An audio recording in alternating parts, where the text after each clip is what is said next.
Gonçalo Amaral, boa noite. Muito obrigado pela sua presença aqui na CMTV. É um prazer voltar a recebê-lo aqui. Deixa-me começar aqui por esta pista alemã, mas fazer-lhe aqui uma pergunta, olha, se quiser, provocatória, de certa forma, com todo o respeito, óbvio. Acha que pode estar enganado e que esta pista alemã pode ser um indício de que aquilo que o Gonçalo defende, o envolvimento dos pais numa morte acidental e depois os pais, que eventualmente os pais estejam envolvidos no encobrimento do cadáver, admito que possa estar errado? Bem, para já há aqui vários equívocos, pelo que acabou de dizer, mas deixe-me só agradecer a todos aqueles que trabalharam comigo nesta investigação. Podia citar aqui o nome de cada um deles. Eles sabem o que fizeram, o que fizemos e, de facto, aquilo que fizemos foi muito bem feito e com muito trabalho e dedicação, e estamos todos de parabéns pelo que fizemos em cerca de 4 meses, 6 meses, porque ainda hoje, para alguém seguir com a investigação, tem que ir buscar aquilo que nós fizemos. Está de consciência tranquila, portanto? Estamos todos completamente tranquilos. Quanto à sua pergunta, se eu estou enganado, se alguém está enganado, é assim, eu sou investigador criminal, eu não defendo teses. Nem defendo teses, nem dou opiniões, nem tenho convicções. Isso é outros equívocos que têm andado à volta de mim, chamam-me polémico, ou denominam-me polémico, nada disso, não sou nenhum polémico. Eu fui e sou um investigador criminal. E como todos aqueles a quem agradeci, agora no início desta entrevista, nós sabemos o que é investigar. E o investigar é cingirmos a factos. E a partir de factos irmos avançando e tirando ou não tirando conclusões. Claro. Todas as conclusões que estão no processo estão até um determinado relatório, que é o relatório intercalar de setembro de 2007. E nessas conclusões, que são provisórias, chegamos ao ponto de dizer que poderia ter ocorrido uma ocultação de cadáver. E não estamos a acusar ninguém. Estamos, em termos de investigação, dizer, neste momento, até este momento, os indícios apontam para aqui. E até agora, nada foi provado em contrário. Claro. Quando fala de um suspeito, ou um pseudo-suspeito, ou um suspeito quase perfeito, ainda ninguém reparou o porquê do quase, mas depois mais à frente já posso explicar. Já vamos ter tempo, seguramente, para... Portanto, isto são tudo umas técnicas para... Olha, ainda nem se conseguiu... A linha de investigação do rapto, e não falo em teoria, a linha de investigação do rapto tinha que ser iniciada provando que ocorreu um rapto. Sim. Se reparar, dentro daquele apartamento não há sinais de arrombamento, não há sinais de forçarem nenhuma janela, nenhuma porta, não há impressões digitais externas a quem lá vivia, não há marcas de luvas, que se alguém usar luvas para entrar no apartamento, isso deixaria marcas. Fala-se, agora quando isto começou, com este caso, veio alguém, penso, da Alemanha, não sei quem era, o senhor, dizer que o raptor entrou pela janela e saiu pela janela. Penso que seguramente não leu o processo. Não sei se o processo já está lido, já está traduzido para alemão, mas seguramente não leu o processo, porque aquela janela esteve sempre fechada. Aliás, claro. É a própria mãe da criança, não é claro, deixa-me acabar, é a própria mãe da criança que diz que a janela... Eu deixo-me acabar, mas deixa-me só dizer que nós ao longo do dia já lançámos uma reportagem com isso. A janela esteve sempre fechada, diz ela própria, esteve sempre fechada. E aparece aberta, há quem diga que estava aberta, há quem diga que estava fechada, e as únicas impressões digitais que estão naquela janela, na posição de abrir a janela, são as da mãe da menina que desapareceu. Claro. Portanto, não há ali mais nada. E por ali não entrou ninguém. Isto quer dizer o quê? Quer dizer uma coisa muito simples. Isto conjugado com a questão da segurança, dos esquemas que arranjaram para lá, que vigiavam as crianças, que as crianças, aquelas 3 estavam todas em segurança, porque iam lá não sei de quanto tempo. Aquilo é tudo uma aldrabice e uma mentira. Da parte dos pais de médio e do grupo de amigos que com eles estavam. De todos. E a seguir... é a questão de porque é que as crianças estavam a dormir, porque é que continuaram a dormir, porque é que continuaram a dormir profundamente, algo que causa muita estranheza a qualquer pessoa, e porque é que alguém, quando lhe desaparece uma filha, a primeira coisa que diz, logo nos primeiros minutos, é que a filha foi raptada. Levaram-na, qualquer pessoa pode ter, levaram. Mas depois que foi um pedófilo que a levou. Quando alguém espera encontrar uma filha viva, não vem dizer que uma menina de 3 anos ou 3 a 4 anos foi raptada por um pedófilo, porque aí as hipóteses de aparecer viva são diminutas ou quase nulas. Parece que não há, em termos mundiais, nenhum caso que isso tenha acontecido. Todas as crianças têm aparecido felizmente vivas, quando foram raptadas, teriam 9, 10 anos, no caso das meninas, perto da puberdade. Mas olha, Gonçalo, diga uma coisa, sem querer aqui correr o risco de cometer algum equívoco, se cometer, o Gonçalo Eu quando falo de corrigir-me-á. equívocos é um rótulo que têm andado a pôr à minha pessoa, é aqueles que trabalharam comigo. É que isto aqui, o que está aqui, por exemplo, eu estou aqui hoje. Mas que rótulo é esse? Eu estou aqui hoje. Estou aqui hoje, mas não estou aqui sozinho. Antes de vir para aqui, antes de ter falado na semana passada, eu estive reunido com colegas que até estão reformados e temos falado das coisas. E não somos peritos em comunicação, nem nada disso, como é que se faz a comunicação ou não. Eu até lhe vou contar.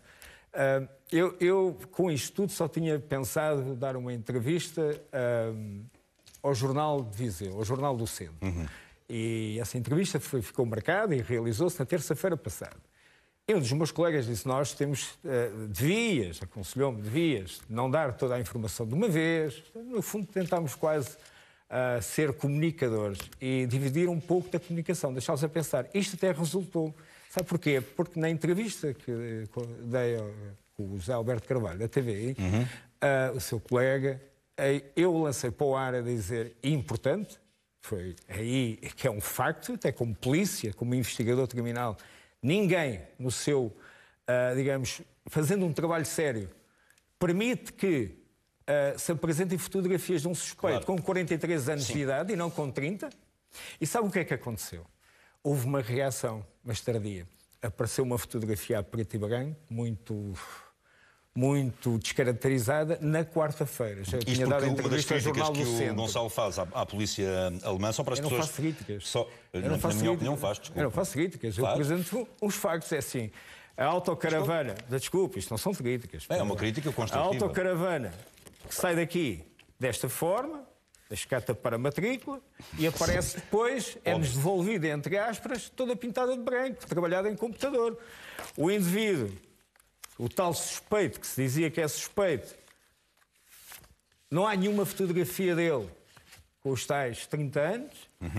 Aos 30 anos era assim.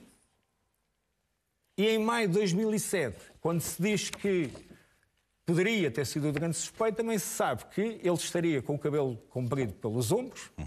Daí essa outra fotografia que tem aí, que era um autêntico que é uma montagem sua, não é? Com base naquilo que seria o aspecto dele na altura. Que eu não sei fazer isto em computador, não tenho muito jeito para computadores. Mas isso, Gonçalo, desculpa agora o seu raciocínio, claro. Mas isso, independentemente agora aqui da terminologia, claro, mas isso, independentemente agora aqui da terminologia, porque temos tantas coisas tão importantes para falar, é claro que, ao dizer isso, está a fazer uma crítica à polícia alemã. Não, estou só a chamar a atenção, estou só a ajudá-los em que querem que as pessoas sejam conhecidas. Mas só para que as pessoas percebam, porque este dado é importante, só para que as pessoas percebam essa crítica que está a fazer, é que, à luz daquilo que são as boas práticas da investigação, não se coloca uma fotografia de um suspeito com a idade atual, deve-se colocar sempre uma fotografia mais próxima possível e como é que a pessoa seria? À altura dos acontecimentos. E não só na fotografia e a polícia alemã não fez isso, na própria fotografia da autocaravana. Claro. Porque se têm dúvidas se ela estaria assim daquela forma toda personalizada, que era facilmente identificável pelo Algarve inteiro, não só na Praia da Luz, como na Praia de Sagres, como em Tavira, em Vila Real de Santo António, até no sul de Espanha, fosse onde fosse. Toda a gente poderia identificar aquela viatura. Até porque tem uns desenhos que a tornam muito característica, muito especial. Agora, pode ter sido uma técnica, uma tática, digamos assim, de quem identificar esta que estão a mostrar, sem estar personalizada, está a mentir. Pode ser, não é? Ou então... Nós estamos agora a ver, achei aqui as imagens deste suspeito alemão, no Christian Bruckner, do lado esquerdo é a imagem da altura... quase perfeito. Da altura em que ele teria 30 e poucos anos. 2006 e do lado a imagem é a tal fotomontagem, a da reconstituição que o Gonçalo fez, que seria mais ou menos este o aspecto que ele teria na altura do desaparecimento. Pelo menos dizem que teria o cabelo comprido. E repare que isto não é de sumenos importância, porque há 2 testemunhos que falam de um homem que transportava uma criança ao colo.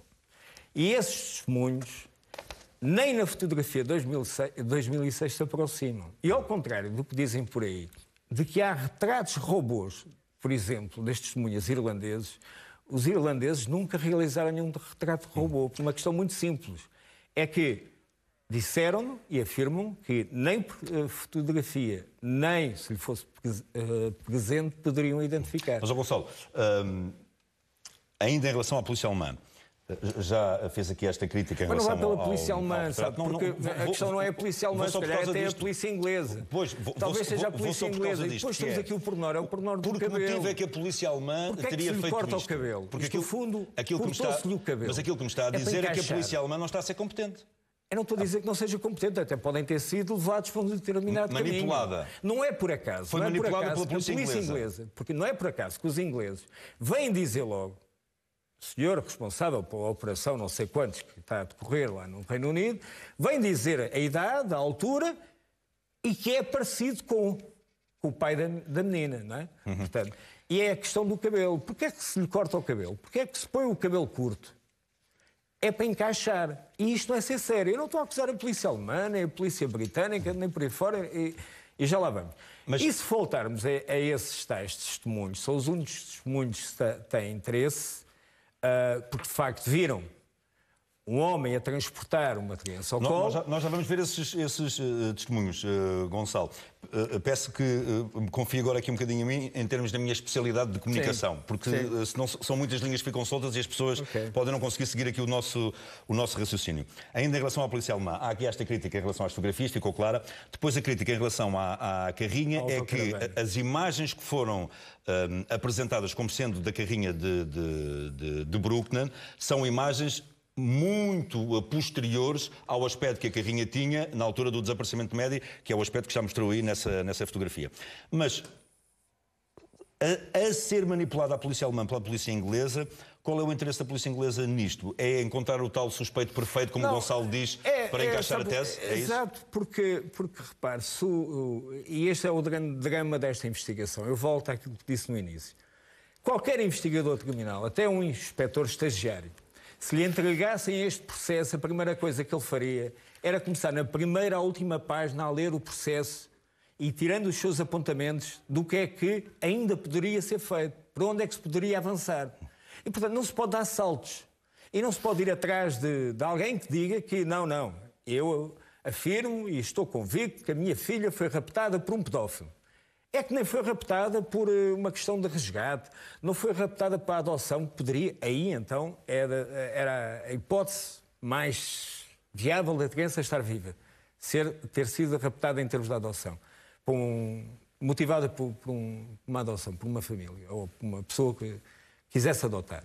Agora, colocarem o ponto em que é rapto, logo na mesma noite, na noite do rapto, e o rapto por uma rede pedófila, por um pedófilo, é não estar à espera que a filha apareça viva. Com uma criança com esta idade. Claro. E depois é o ir atrás. Mas Gonçalo, repare, você tem primeiro, quando o senhor lá alemão vem dizer, o senhor não sei se é procurador, se é da polícia, vem dizer que o raptor entrou pela janela, esqueça, não leu o processo.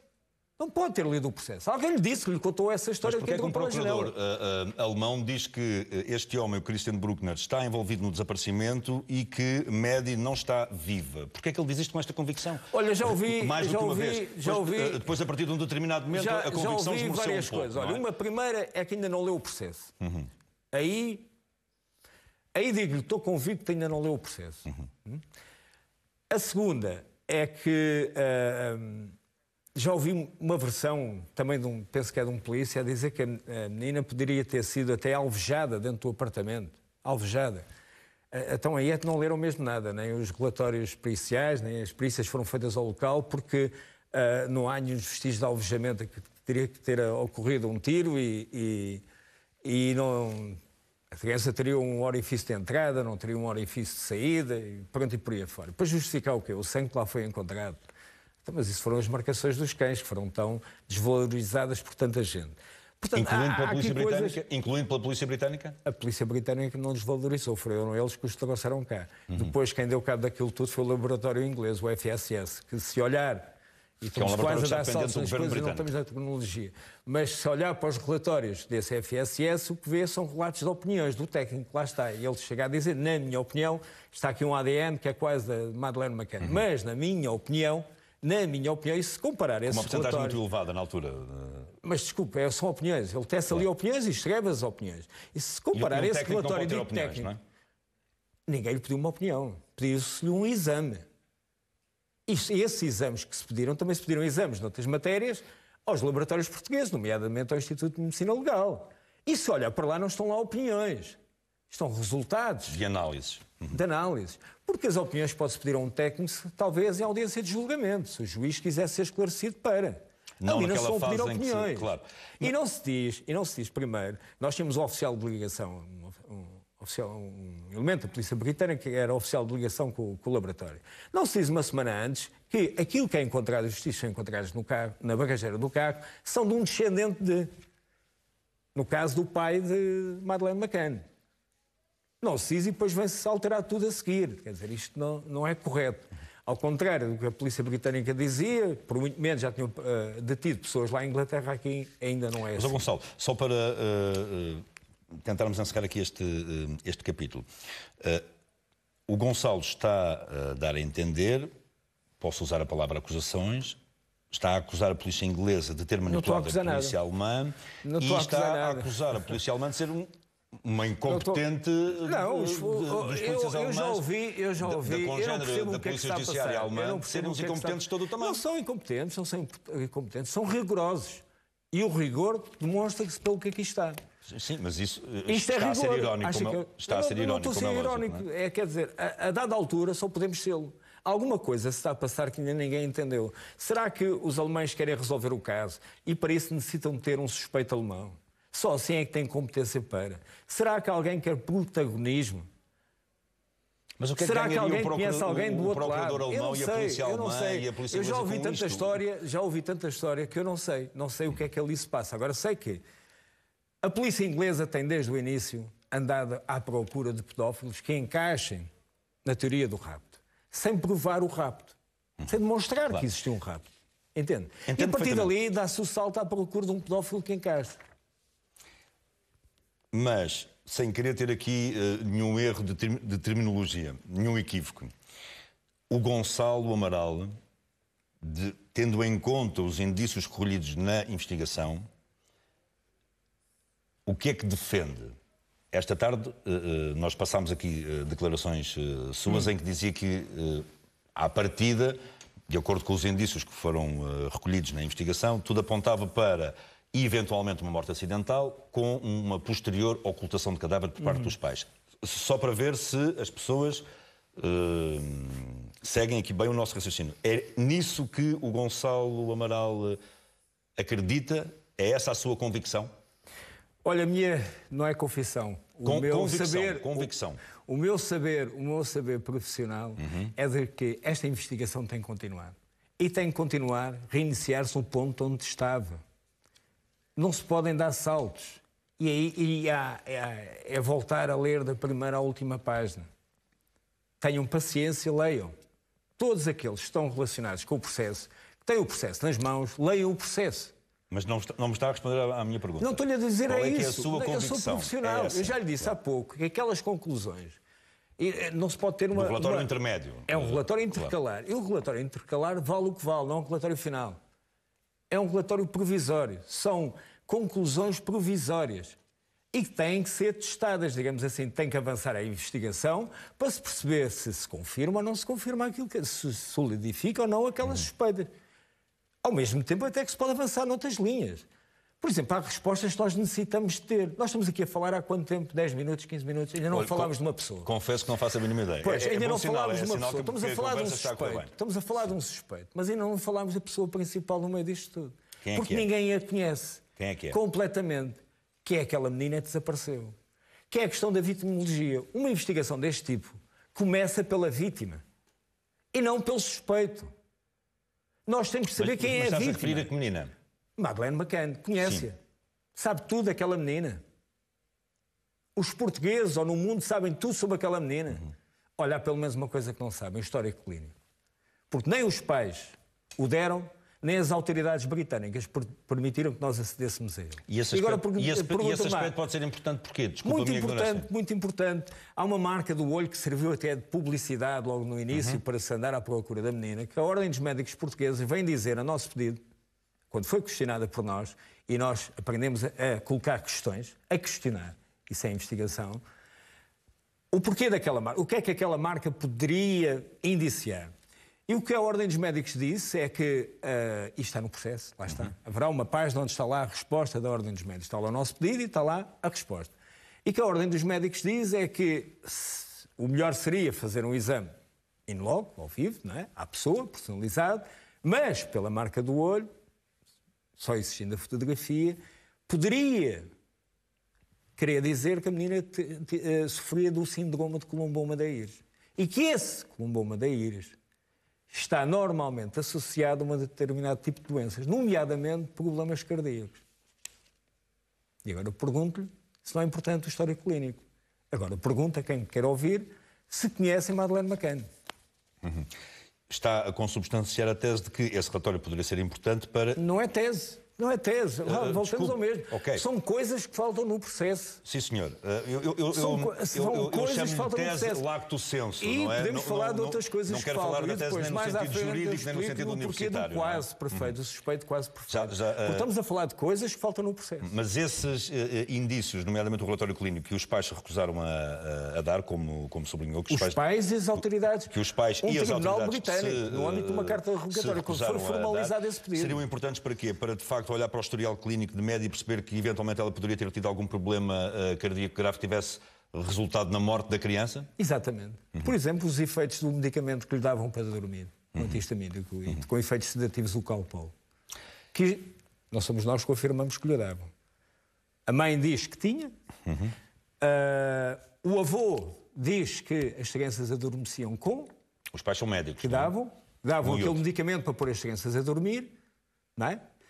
E aquilo que nós sabemos é que os gêmeos que ficaram lá em casa dormiram profundamente a noite toda, que a criança que saiu, que terá sido vista transportada, não sabemos se ia a dormir, se o ia profundamente ou se ia morta, não sabemos, e aí será a grande diferença entre o rapto ou a ocultação de cadáver, e que a mãe, nessa noite, passou a noite toda a verificar se os gêmeos respiravam. Eu pergunto porque é que uma médica, mãe, passa a noite a verificar se os seus filhos respiram, porque havia um risco.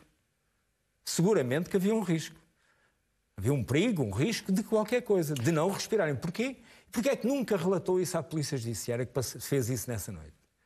Porquê é que nessa noite, se tinha suspeitas de qualquer coisa, porquê é que nunca o disse? Só disse 3 meses depois que tinha visto um filme ou tinha uma série qualquer, uma questão... E que se tinha lembrado de que talvez fosse melhor analisar os cabelos das crianças, poderia ser que o raptor, tivesse dado às crianças. Mas lhe posso dizer que há relatórios, e isso também está lá no processo, leiam página a página, também lá está de que foram os técnicos logo que foram fazer o exame pericial ao local, o primeiro exame que é feito, tentaram verificar se existia odor, a cloroforme e a éter, e nada disso existia. Portanto, isso foi logo uma preocupação inicial. Na tal investigação dizem que foi mal feita. Eu, a propósito de investigação mal feita, eu, para preparar aqui um bocadinho a nossa conversa, falei com algumas pessoas da Polícia Judiciária, umas que já não estão lá, outras que continuam, umas são próximas de si, outras um bocadinho mais distantes. Aliás, ainda hoje tivemos aqui o José Manuel Andes a apontar um erro capital, digamos assim, sentido figurado, da Polícia Judiciária no início das investigações, que canalizou toda a linha de investigação para a tese do desaparecimento e não considerou, num momento inicial, os pais como suspeitos. Deixe-me fazer aqui 3 ou 4 perguntas de algumas dessas falhas que estas pessoas com quem eu falei, estas fontes com quem eu falei, me apontaram, para me dizer de sua justiça. Quando o Gonçalo foi informado do desaparecimento da Média, estava a jantar e enviou para lá, para o local, não é? Para o Ocean Club, o piquete da Polícia Judiciária. Não teve o ímpeto de ir lá também? De parar de jantar e ir lá também? E porquê que teria que lá ir? Porque sabe que o piquete funciona. Os funcionários piquete são funcionários competentes. E, portanto, foram que fizeram uma inspeção competente. E recolheram os dados que tinham a recolher. Não é? Agora, se me disser assim, a partir de agora, ou a partir daquela altura, ou antes daquela altura, o protocolo é o diretor da polícia tem que ir ao local, Ainda não vi isso. Claro. Viu, por acaso, um desaparecimento daquela criança aqui na zona de Peniche, ir lá o diretor de Leiria? Não vi, claro que não. Mas eu explico-lhe Repare o que porquê estes da são os minha pergunta. procedimentos da polícia. Porque não poderia estar a jantar, era hora de jantar. A questão é que a Claro, polícia tinha todo o direito disso, não é? Nós não podemos, quem está à frente de um departamento, não se pode, digamos assim, armar em que resolve tudo. E no fundo isso parece quase que não demonstra uma coisa desse tipo, como estava a dizer, ir ao local e logo de início, parece que não se demonstra confiança nos profissionais que trabalham com ele. Portanto, não vê isso normalmente. Os profissionais do piquete eram competentes e, portanto, tinha total confiança. As pessoas da Polícia Judiciária são pessoas competentes. Eu explico-lhe porque é que fiz esta pergunta. Pode ter sido uma pergunta mal feita ou não. A estupidez minha ou não. É que, isso foi muito relatado na altura, quando a Polícia Judiciária chegou ao local, o interior do apartamento...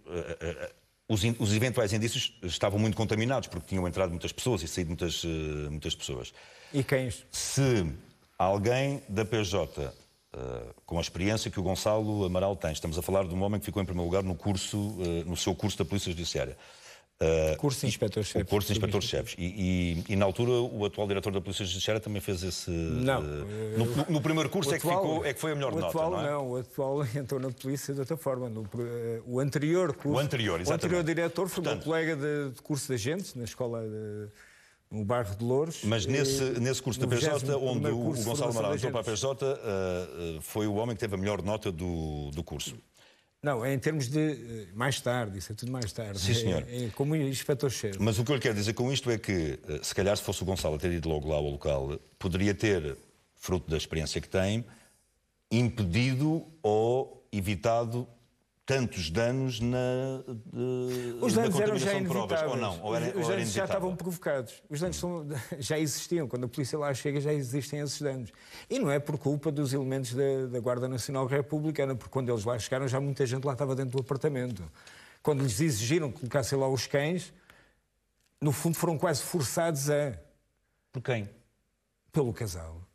O casal é que exigiu lá os cães. Eu há dias ouvi o advogado do casal, o ex-advogado, dizia que o meu livro, que tem as conclusões, se fala sobre aqueles 6 meses da investigação e tem esse relatório final, que era uma fantasia e uma fábula, referindo-se aos cães ingleses que vieram. Eu só quero recordar a ele que se há fábulas com os cães aqui, começaram com o casal que chamou lá os cães para dentro de casa.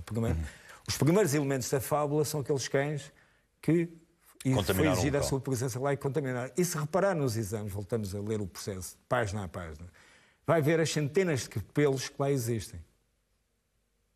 Pelos de cão. São pelos. Acha que isso foi de portanto, propósito? tudo contaminou. Não tenho dúvidas nenhumas quanto a isso. Qualquer pessoa inteligente... Mas porquê? Justamente para contaminar o local? Não estamos a falar, não tenho dúvidas quanto a isso. Não estamos a falar de pessoas de... sei lá, de um operário, de uma dona de casa. Estamos a falar de médicos numa sociedade onde acontece muito este tipo de casos e por aí fora, onde há muitos casos de pedofilia, há muitos casos de raptos, de sequestro, uma coisa que lá é quase habitual. E de pessoas de uma cultura média-alta e que sabem que um local tem que ser preservado. Não se pode contaminar, não se pode alterar as provas, não se pode estar a abrir, a fechar janelas e por aí fora e simular um rapto e dizer que isto é um rapto. Não se pode. Porque, de facto, isso altera tudo. O mentir, o alterar, o simular, o contaminar, faz-nos a nós perder muito tempo. Fez-nos perder muito tempo. Aplicar, ter que usar outro tipo de recurso e por determinados caminhos que, de facto, nos fizeram, no fundo, é isso mesmo, perder tempo, desculpa a redundância. Não há problema nenhum. Mas, de facto, a convicção que eu tenho depois de o ouvir, de o voltar a ouvir, é que, independentemente da terminologia que eu usar, o Gonçalo tem uma forte convicção de que os pais estão envolvidos na ocultação do cadáver. Então, como é que eu digo isto sem usar convicção? De acordo com os dados que existem... A minha convicção, se viesse chamar convicção, a minha convicção é esta. É necessário aquele casal e todos os amigos deles virem a Portugal realizar uma reconstituição para sabermos times, o tempo que demoraram, como é que as coisas decorreram nesse sistema de segurança, quem é que era quem onde e o que é que ali de facto se passou. para nós conseguirmos perceber uma coisa, se estamos a falar de um rapto, estamos a falar da história da a questão da janela de oportunidade. Porque a janela de oportunidade é muito curta. E temos que ouvir essa gente toda e começar a partir daí. Mas sabe que essa é uma das críticas que lhe fazem. De quê? A janela de oportunidade é muito curta. E essa é justamente uma das críticas que lhe fazem, uma das falhas que lhe apontam a si e à equipa, que é, logo nos primeiros momentos após o desaparecimento, foram detectadas incongruências no relato dos pais de médio, do grupo de amigos, na periodicidade com que iam ver as crianças, nos trajetos que faziam. Mentiras, olha, o pai da criança. E está nos autos. Mas uma das falhas a primeira declaração que diz é que saiu do local onde jantava para ir à casa do urinário. Claro. Mas e essas incongruências que entrou pela porta da frente. Lá está a questão da porta da frente. Passou ao pé da tal janela, que já deveria estar aberta ou fechada, não se sabe. Que entrou pela porta da frente com a chave. Quando depois se vem a saber que a chave estava no interior da casa e que todos eles acediam à casa, aqueles que moravam nos apartamentos ao nível do resto de chão, não acediam pelas portas principais, mas pela porta das traseiras, que está mais próxima do tal local onde jantavam, pelas tais portadas do jardim, e não pela frente. E, portanto, isso são algumas das mentiras que ali existem. É logo a questão do acesso ao Claro, mas uma das falhas que é apontada à investigação, não estou a personalizar em si, enfim, era o homem que liderava a investigação, é que logo na primeira oportunidade deveria ter feito imediatamente, se calhar até na própria noite, isto são dito por pessoas com que eu falei da Polícia Judiciária, algumas que têm muito respeito por si, fontes minhas, que deveria ter sido feito logo ali no mais curto espaço de tempo uma reconstituição daquilo que aconteceu e que os pais de Mehdi e os amigos deveriam ter sido interrogados interrogados mesmo para essas fragilidades serem exploradas. E que isso não foi feito. Até eu vou-lhe dizer. Na tal janela de oportunidade que é muito curta, como disse. Para realizar uma reconstituição, primeiro tem que ter os testemunhos das pessoas, os depoimentos.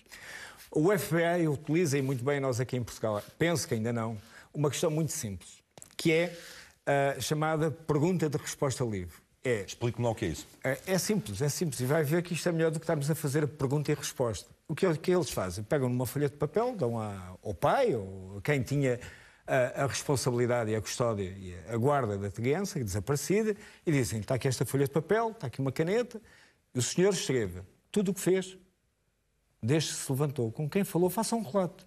Tudo, desde ali até este momento. É a pergunta de resposta livre. E depois pegam nesse testemunho, não é? E só depois é que vão fazer olhar as para perguntas. as incongruências, eventuais incongruências. Fazer as perguntas. Nós aqui usamos a técnica que é pergunta-resposta. É questionar logo. Vamos folha no papel e vamos pôr isto, que isto vai para os autos, vai como um auto de interrogatório ou autodeclaração de testemunha, seja o que for. E, portanto, para se avançar para uma reconstituição, você primeiro tem que ter os depoimentos de todos. E tem que começar a perceber as incongruências. Só assim é que consegue descobrir as incongruências. E com isso e com outros elementos que, entretanto, foram recolhidos. Por exemplo, foram-nos entregues nessa noite 2 pedaços de cartão, que era de um dos livros de miúdos da Mehdi, em que tinha 2 esquemas de segurança e logo ali eles não batiam certo. No dia seguinte, com o oficial de ligação, apareceu-nos outro esquema de segurança, em termos de horários. Se olhar depois para as declarações deles, se consegue formar outro esquema de segurança. Portanto, isto não é na noite. Ninguém venha dizer que naquela noite soube logo as incongruências todas e logo por ali tinha que se avançar. É impossível. Posso lhe dizer que só na final, penso que a meio da tarde ou no final da tarde, do dia 4 tínhamos os testemunhos todos. Não é? Porque estávamos a falar com ingleses, tinham que ser traduzidos. Claro, e por aí afora. Pergunta em português, resposta em inglês. E porquê aqui não foi feita logo uma reconstituição? Era impossível? Aí já era praticamente impossível, porque nós, dou-lhe como exemplo, a pressão mediática não nos facilitou o trabalho nesse aspecto. Porque eu recordo-me, e já falei nisto ainda há poucos dias, é que nós, numa determinada altura, tivemos que percorrer uma rua onde é avistado um homem com uma criança ao colo que se encaminhava quase em direção à praia. E fomos bater porta a porta. Estávamos a bater porta a porta para saber quem vivia, o que é que se passou ali, o que é que tinham visto, o que é que poderiam ter visto e por aí afora. E à 4ª ou 5ª casa fomos rodeados por jornalistas e tivemos a terminar com essa diligência. E que era importante. E que na altura era importante. Portanto, está a ver o que é que nós poderíamos fazer para... O falecido Dr. Guilhermino dizia, quando se falava realizar a reconstituição, ele dizia só se fechássemos o espaço aéreo aqui por cima. Porquê que, não é espaço aéreo, mas porquê é que não conseguiram isolar a área? Porquê é que não fizeram um perímetro mais alargado na área? Não é? Não era fechar também o espaço aéreo. Mas aquela zona poderia ter sido... Mas aquela zona, olha, nós não estamos na altura do confinamento, em que as pessoas eram obrigadas a ficar em casa e não convinham para a rua. Se fosse nesta altura do estado de emergência, seria mais fácil.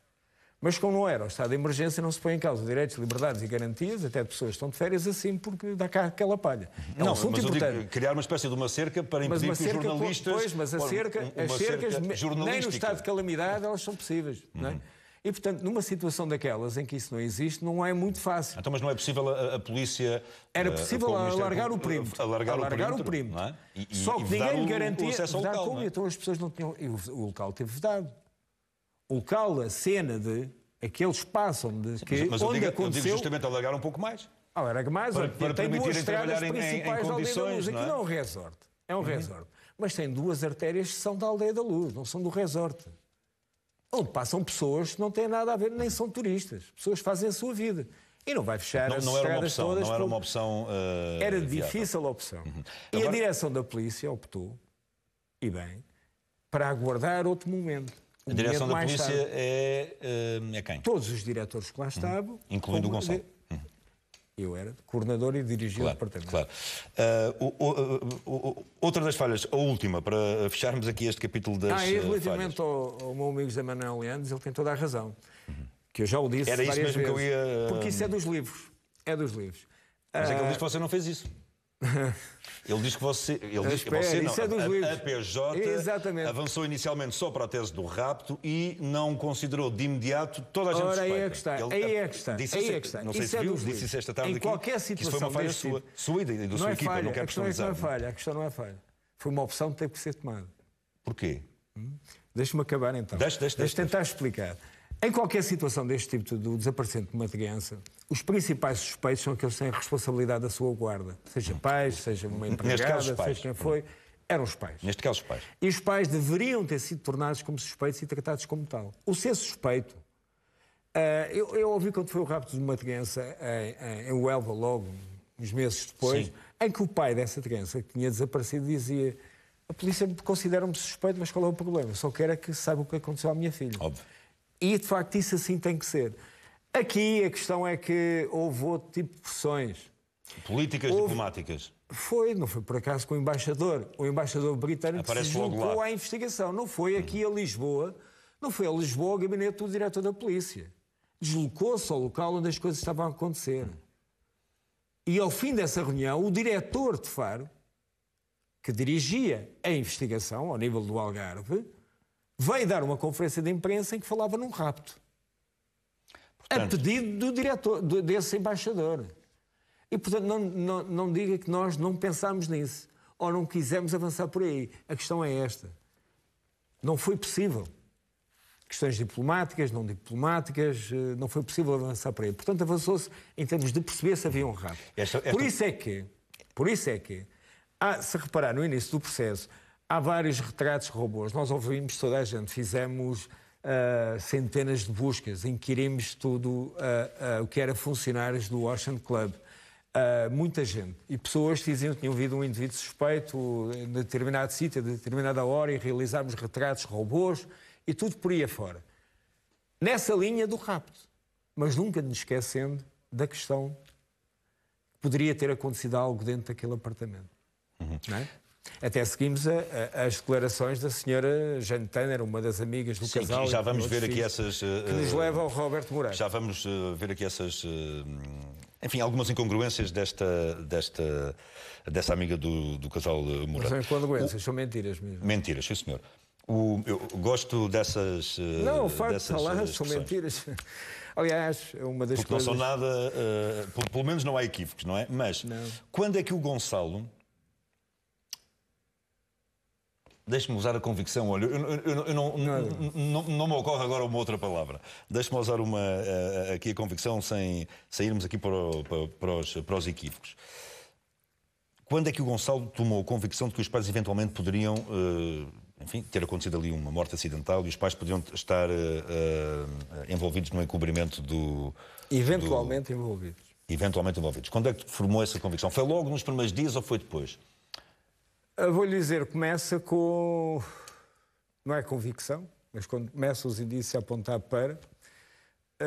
com o depoimento da família irlandesa, que foi um homem com uma doença ao colo, depois com o que eles reforçam, isso é mais tarde, mas... e depois com o resultado dos exames efetuados após as marcações efetuadas pelos cães posteiros. Os cães posteiros foram... Não são cães posteiros, são cães treinados, eram cães treinados, um para detectar odor a cadáver e outro sangue. Não é outro tipo de fluido corporal, era sangue. E outro odor a cadáver. E isso aconteceu. E quem, vale a pena recordar, quem sugeriu que esses cães fossem utilizados foi a polícia inglesa, a polícia britânica, que estavam a trabalhar connosco na altura. E supostamente são dos melhores cães do mundo, não é? Pelo menos é o que eu li. Não sei se já morreram, pode haver outros. Pois, que já foi há muito tempo. Já se passaram 13 anos. Vamos então a uma das... O Gonçalo diz que esta família irlandesa, não é? Poderá ser a chave daquilo que aconteceu com Aqui, Maddie. Dois elementos importantes. Essa família irlandesa viu um homem a transportar uma criança ao colo. E, um bocadinho mais à frente, vamos avançando para ganharmos aqui um bocadinho de tempo, estão de férias na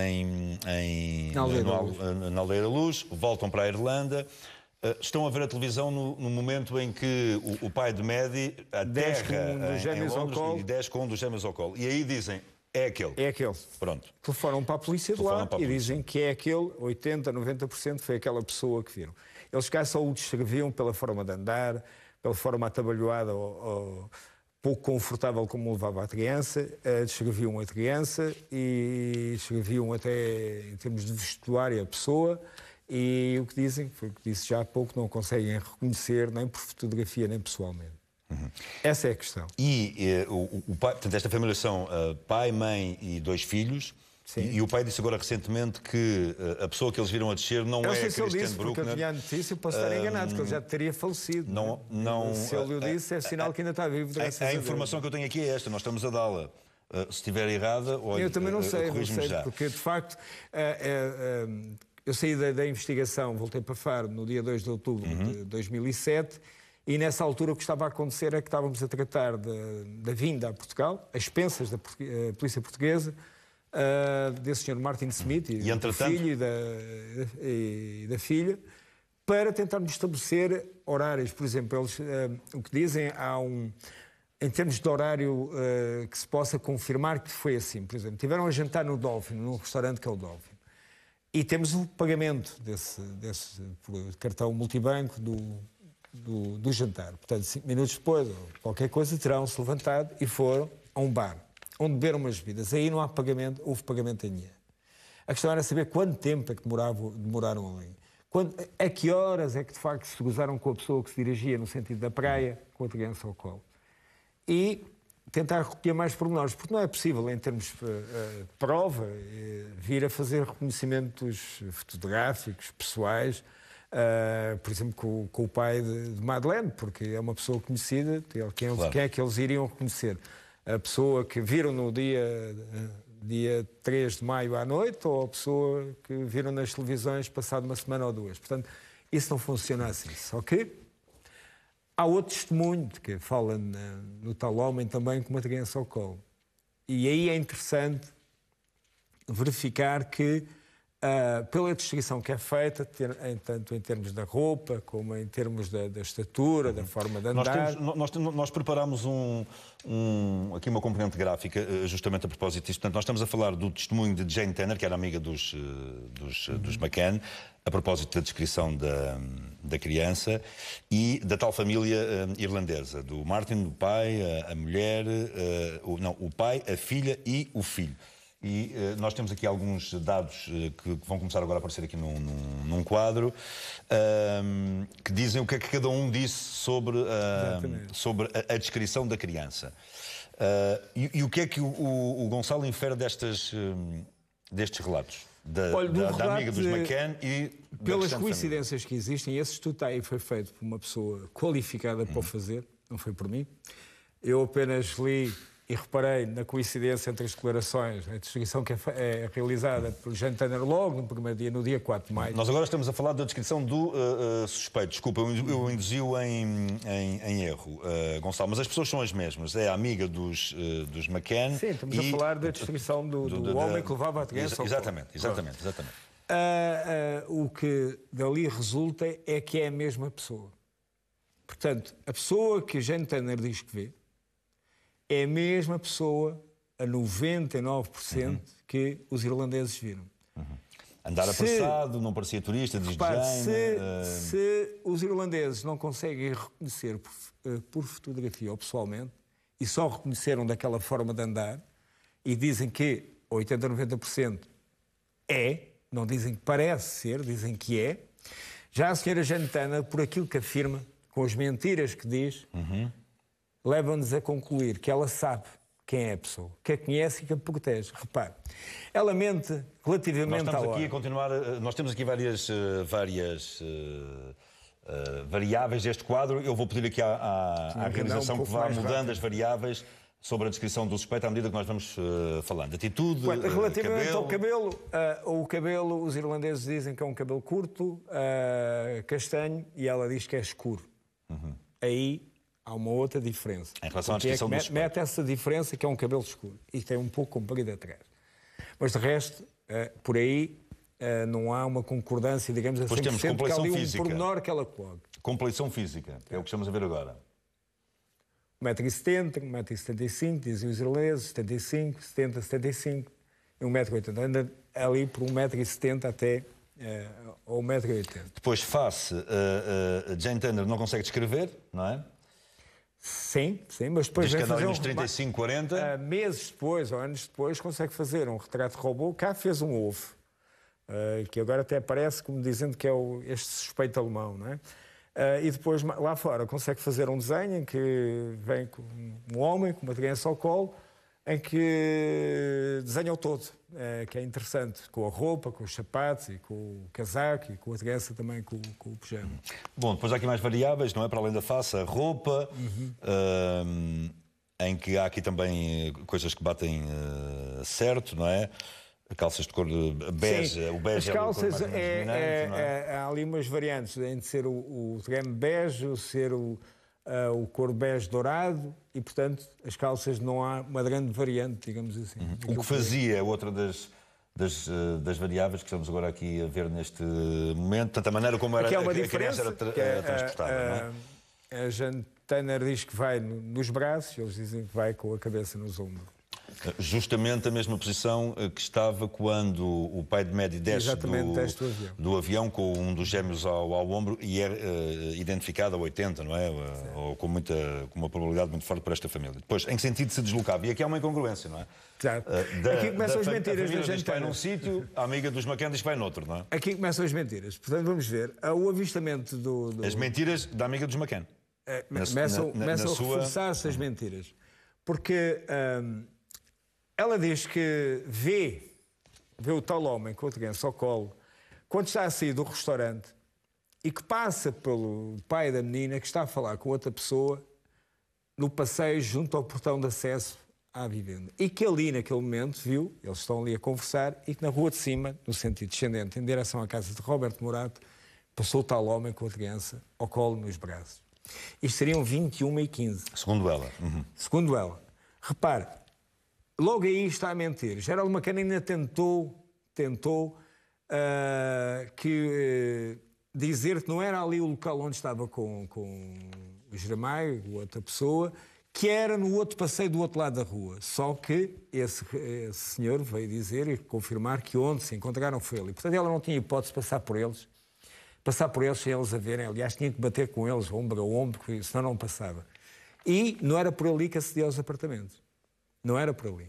O que se terá passado, o que se pode ter passado, portanto, não é às 21h15 que vê. Porque, é por volta das 22, não é? Pelo menos é essa hora que diz... Porque às 22 é que é o Schmidt que vê, porque ninguém anda 45 minutos com uma criança ao colo pela Aldeia da Luz. E a distância do apartamento ao outro local são cerca de 5 minutos. E não 45 minutos. Portanto, ela ao dizer que é às 21h15, é para o que está é a retirar. 45 minutos para dizer que da é aquela equação. hora, uma hora que ela sabe.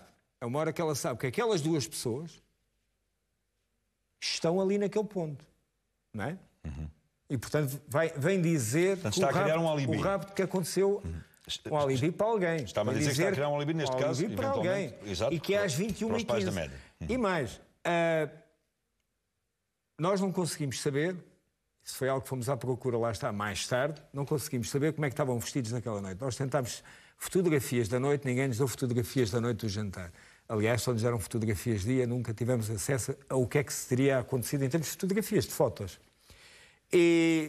Mas sabemos que, pelo relato dessa pessoa que estava a falar com o pai da menina, à porta do apartamento onde desapareceu Madeleine, que ela estava com um vestido púrpura e descreve como uma mulher de púrpura, que quando vai para casa está a fumar à porta do apartamento. E porquê? Ela, nessa altura, quando sai, foi para o apartamento porque a filha estava doente. Abandonou o jantar e passou a ficar dentro do apartamento. E é normal, como ela viu, estar a fumar e que mais tarde voltasse a vir a fumar cá fora à rua. E de onde está, avista perfeitamente alguém a passar ali à frente. Mas não no sentido que ela disse. E não à hora que ela disse.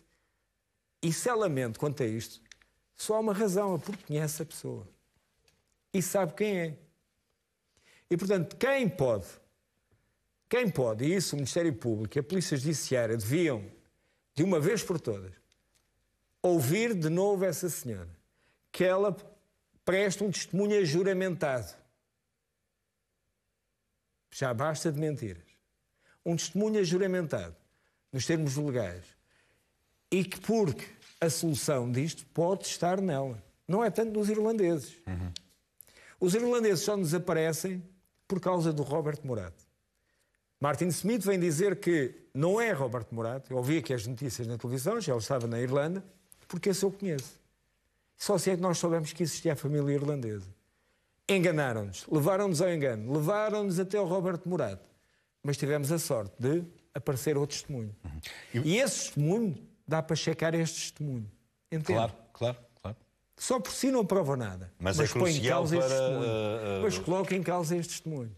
Porque não há nenhum rapto às 21h15.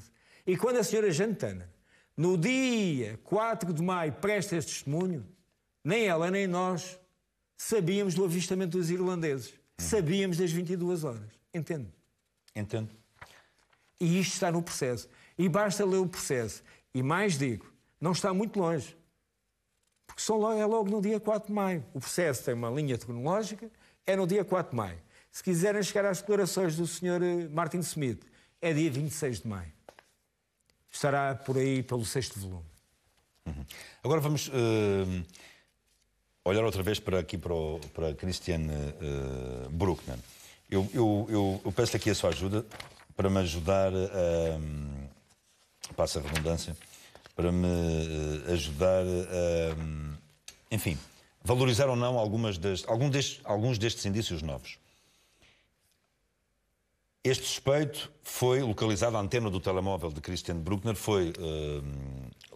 colocou ali na zona. Há uma num chamada... raio de 6 km. Num raio de 6 km. Isso é um Sabe indício... porquê? Sabe porquê? Porque as antenas ali, há, por exemplo, uma antena à entrada de Lagos, se você estiver ali, a entrada de Lagos pode-lhe bater a antena da Praia da Luz, ou ao contrário, vice-versa, e ir até quase à Via do Infante e por aí fora. E o que se fala são 5 a 6 km, 6 km. Não o coloca ali no apartamento. Não o coloca na zona do aldeamento? Nem na zona da Praia da Luz. Só por si não faz prova, mas é importante se... Agora, está-me a falar do número de telefone, mas alguém tem certeza que esse telefone é desse senhor? Não é? Se fosse, se a polícia tivesse a certeza, não andava à procura de quem é o telefone. Porque nós temos... Não é verdade. Tem 2 telefones. Um que dizem que é de alguém que trabalhou no Ocean Club, que não está na lista de funcionários, pelo nome que eu já vi por aí, não está na lista. Não está na lista. Também não se sabe quem foram as primeiras pessoas que chegaram a esse indivíduo. Não se esqueça que andaram por cá detetives privados, andou por cá muita gente, não se sabe o que é que disseram a esse indivíduo. Nem deixaram de dizer. Quando ele terá prestado um depoimento formal, se é que o prestou à Polícia Judiciária ou a outra polícia qualquer, o que é que terá já falado e com quem? E depois, é tudo muito estranho. que já ouvi dizer que o homem é traficante de droga, que o homem andava em festas, que andava aqui, andava acolá. Mas qual é o número de telefone dele? Mas, se a polícia soubesse qual era o número de telefone, ou se tivesse a certeza que um daqueles 2 números de telefone era dele, não precisava de andar à procura. portanto, neste momento Ou não é não verdade? sabe. Neste momento não sabe. Se soubessem, não andavam com esse apelo. Esta é a minha leitura. É a minha leitura. Mas repare como pequenos pormenores parece que fazem prova. Mas aquilo que está no processo... Não, por isso é que eu e estou a como pedir diz, para, com a sua, João enfim, Ferreira, com a sua opinião. aquilo que está no processo... Eu tive um procurador que me dizia assim: olha, o que não está no processo não está no mundo. O que não está nos autos não está no mundo. Portanto, ao contrário, só está no mundo aquilo que está nos autos. Entende? E porquê é que todos os outros indícios que existem, todos, e nem lhe falo em indícios, falo em factos, aqueles que já referi alguns, das mentiras, daquilo que aconteceu e tal, não servem para nada. São fantasias, como diz lá o ilustre advogado. E aqui, num telefone, nem se conhece, num telefone, nem se conhece, que se diz que o homem estava ali. Portanto, este indício... Que, aliás, o telefonema nem é à hora dos factos, lá está, mas nós também não a sabemos. Precisamos da reconstituição. Mas o telefonema é por volta das 9 da noite. Não, o telefonema será aquilo que eu vou esperar aí às 9h30 até às 8. Ok. Nós checámos, repara, a investigação é tão mal feita, tão mal feita, tão mal feita. Mais que 2 as mil polícias números ingleses, de a polícia telefone. inglesa e a polícia alemã só têm acesso aos números de telefone e ao registro porque nós cuidámos de preservar e de conservar todo o tráfego. Foram mais de 2 comunicações mil ali. números. E não é? analisámos vários números. Há análises realizadas no processo a partir das 20 horas da noite, das 20 da noite. Entende? Não, fomos às 19h30, das 20 da noite, porquê? Porque saíram para jantar às 20h30. E puxámos meia hora antes. Os peritos disseram, vamos por aqui, nesta fase. E, portanto, não encontramos nada de relevante. Mas esses dados existem, numa investigação que se diz foi muito mal feita. Agora, a violação da idosa norte-americana por parte do Christian Brucken está provado. Sim, mas o violar uma pessoa adulta... Pode ser um indício De quê? de desvios sexuais, de comportamentos sexuais desviantes, que pode ser um pedófilo, eventualmente, que poderia ter feito... Um pedófilo com uma pessoa adulta de 72 anos. Mas também há indícios ou informação de que não era só a idosa. Esta idosa ele eu violou-a, respondo-lhe às não é? suas perguntas, mas isto é um embuste. Esta publicidade é um embuste da parte de quem lançou isto. Não é da CMTV nem dos jornais. Mas eu estou a perceber. É que largaram o coelho. É? E agora vão lá todos tentar Quem caçar largou o coelho. foi o procurador alemão e a polícia alemã. E a polícia inglesa. E a polícia inglesa. Aqui nós, ao que teve coisa, eventualmente haverá um suspeito. Não andámos aqui, a polícia portuguesa, lá nisso, soube ter o seu cuidado. Portanto, para si, e largaram quem o está por trás coelho. disto é a polícia inglesa que manipulou a polícia alemã. Não tenha dúvidas. Quando se manipulou a polícia alemã, eu não disse manipulou. Se calhar... Não, disse há pouco que deixou manipulada. Se calhar acordaram. Não falei, acordaram, pode ter havido ali qualquer coisa. Há pouco disse-me isso. Há ali quaisquer coisas, há ali coisas que nós não entendemos. Agora, é assim, quando é dado o anúncio de que... O senhor tem logo o cuidado de dizer que é parecido com... Como quem diz, está aqui uma fotografia de 43 anos, é parecido com avancem lá com os retratos robôs. Está aqui uma carrinha, avancem lá com... Venham lá informações e mais informações e tal. Eu recordo, neste processo... Mas ele violou mesmo esta senhora, não é? Mas tem 72 anos. É? Claro, ok. Mas pronto, isto é provado. E quando a polícia soube disso, parece que só soube agora. Ou há pouco tempo. Não foi em 2007. Isso terá acontecido em 2005. Mas a polícia judiciária disse não soube disso. Em 2007 não sabia que tinha acontecido aquilo ali, naquele lado. Digo mais, nós, no primeiro dia, logo no dia 4, havia um suspeito... Não poderia colocar no radar por causa disso, não é? Havia uma pessoa... Um jovem com cerca de 20 e tal anos tinha antecedentes, um português, antecedentes por abusos sexuais. Crianças que vivia a 100 metros do local. E nós fomos à procura dele. Sabe onde é que ele estava? A trabalhar no Qatar ou no Dubai. Portanto, confirmámos isso. Percebe? Tudo o que estava ali à volta, nós não tínhamos conhecimento disso. Óbvio, se tivéssemos tido. Mas outra coisa.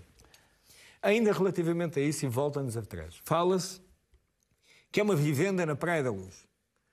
Que ele terá, já ouvi a versão que ia lá para furtar, mas depois violou e não sei quanto mais. Como aqui, teria ido para furtar também, mas depois, em vez de furtar, levou a criança. Que existirá até alguém na praia do Ocean Club que lhe passava informação privilegiada para ele ir fazer os assaltos. Sobre? Existirá algo... Mas privilegiado em que sentido? No sentido de vai ali agora porque... Isso parecia não vale nada?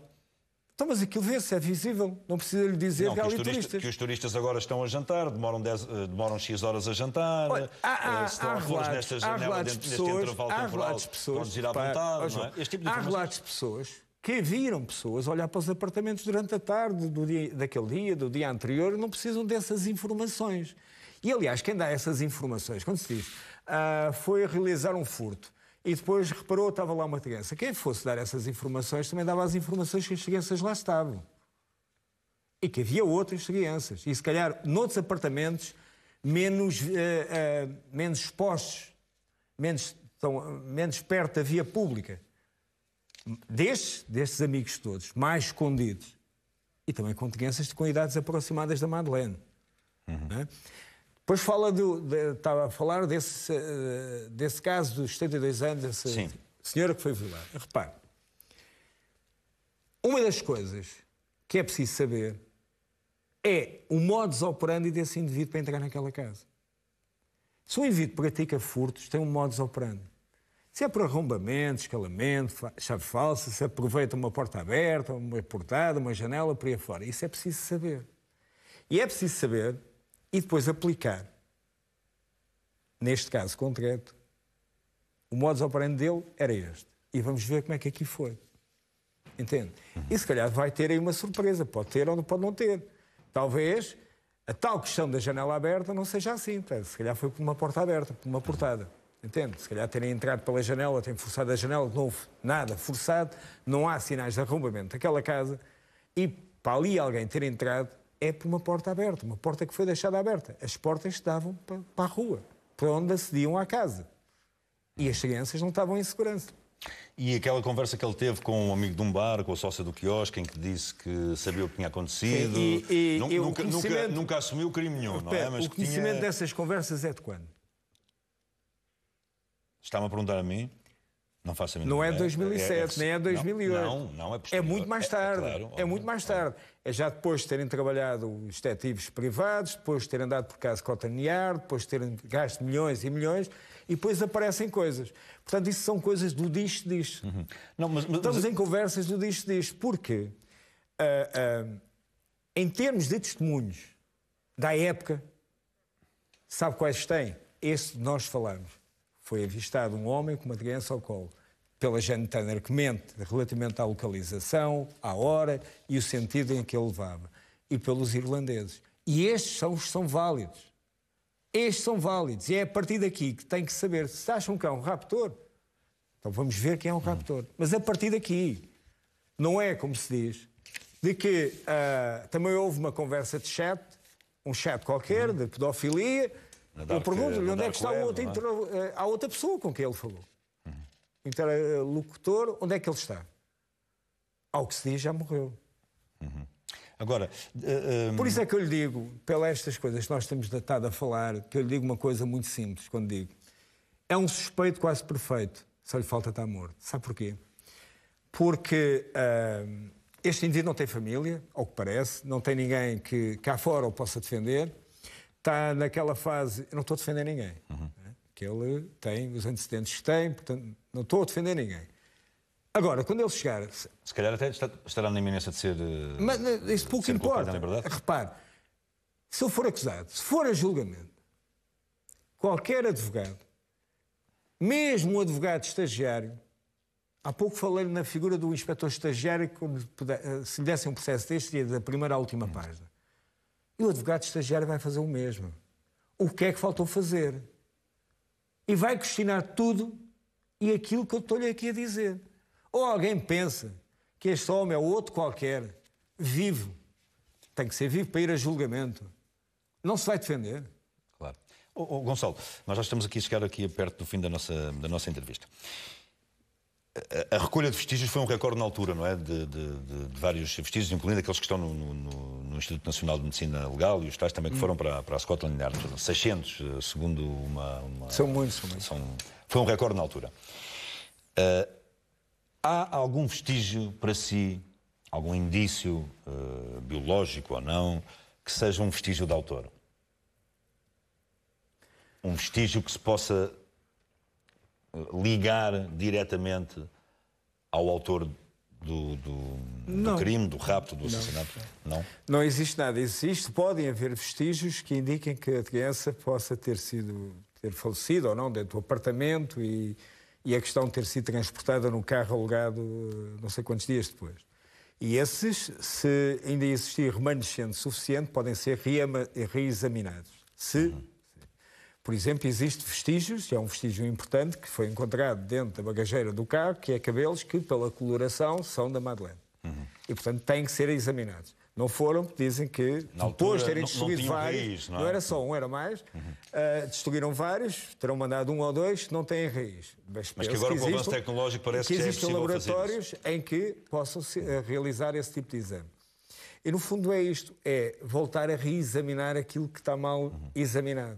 E aquilo que foi alvo de opiniões de um técnico que tenha um resultado perfeito em termos técnicos. Imagino que algum destes indícios, já se falou em saliva, o Gonçalo Amaral diz que a única saliva que lá estava... Olha, repare, se está-se a falar deste homem. Era com leite materno e dos bebés, mas e se houver lá, por exemplo, saliva que possa permitir fazer uma comparação de ADN com este suspeito? Mas isso já deveria estar feito, não é? Já no ano passado deram para dar a notícia. Já tiveram acesso a muita coisa. Se isso existisse... Mas do conhecimento já o que homem tem, estava acusado. não há nenhuma saliva que não tenha sido... que não seja das pessoas que lá estejam. Estou-lhe a dizer, em termos de cabelos, houve muitos cabelos. Nós fizemos recolhas de ADNs a muita gente, recolhas de amostras para comparações de ADNs, a pessoas que lá tiveram, à Guarda Nacional Republicana, a colegas nossos, aos amigos e a toda a gente que ali entrou, por exemplo, dentro daquele apartamento, até aos pais. E os únicos vestígios que há, esse era o vestígio que mais saía fora de...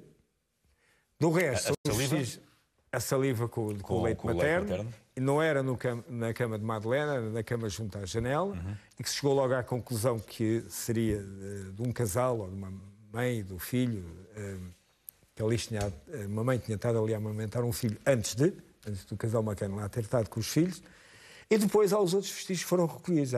Há muitos cabelos que foram recolhidos e há os vestígios hemáticos. Mas não há ali nenhum vestígio que ninguém sabe a quem pertence? Ou há vestígios que não sabem a quem pertence. Há vestígios que não se sabe a quem pertence. Há lá vestígios que nem se conseguem as amostras. E esses vestígios, de certeza que nesta altura, podem ser comparados com... Porque, repara, aquilo é um apartamento. Dentro do apartamento. Um apartamento teve muita gente. E não acredita num cenário hipotético que algum desses vestígios faça match com o ADN deste suspeito alemão? Se tivesse feito, já se sabia. E já lá vai muito tempo. Sim, senhor. E depois, por outro lado, tem o testemunho da Jane Tanner, que a pessoa que ela viu, ela conhece. E não me parece que conheça este suspeito. Gonçalo, boa noite, muito obrigado. Ficou alguma coisa para dizer nesta nossa conversa? Eu penso que não. Que considera que seja importante? Não, penso não. A única coisa que eu gostava de dizer, e que disse no início, aqueles agradecimentos, é que eu confio na Polícia Judiciária, confio no Ministério Público, trabalhei na Polícia Judiciária, trabalhei com o Ministério Público e também com os laboratórios portugueses, Laboratório de Polícia Científica, Instituto de Medicina Legal. Confio e sei, conheço o profissionalismo de todas estas pessoas que aqui trabalham. E sei que Portugal está em condições de resolver o caso. Apenas só isso. Gonçalo, boa noite. Muito obrigado pela sua presença neste CM Jornal. É a entrevista de Gonçalo Amaral. Daqui a pouco, mais à noite, nesta CMTV, temos um especial Informação, onde vamos analisar muitas das coisas que foram ditas por Gonçalo Amaral. Cátia.